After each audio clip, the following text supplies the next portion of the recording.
How's it going, everyone? Welcome back to another SUI update. I was one of the first to start calling this double bottom, this macro double bottom. And in today's video, I'm going to show you the target. Now, my Fibonacci's are calling for anywhere between $7 to $10 once we break out of this range and head to a new all-time high. But I actually can gain another target measuring this double bottom. And on that breakout, it's calling for around $9. So I've got two targets in that area. This is acting as confluence. In fact, let me see if there's another target in that area. Look at that. So we've got the next Fibonacci here calling for anywhere between $8 to $10.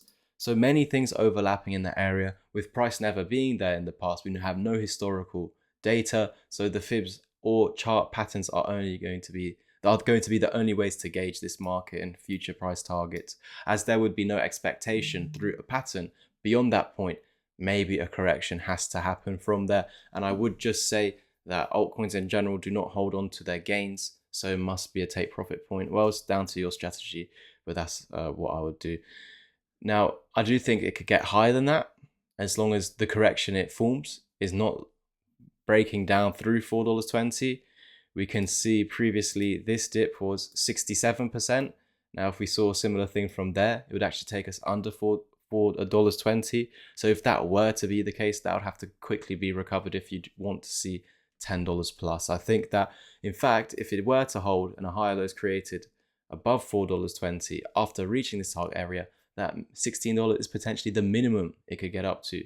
Now, that is after meeting these targets and getting a rejection. Right now, I'm expecting 7 to 10 as my top target. It could increase if there's a higher low created above $4.20, and then I'd say 16 is my minimum. Now, if that sounds confusing and you want to learn how to do this on your own, check out my ebook, video calls, or join a Discord community where other traders are sharing their own investment and trade ideas also, on top of my own personal opinions. That is it from me today. Like, subscribe, comment, and share, and I'll see you over there.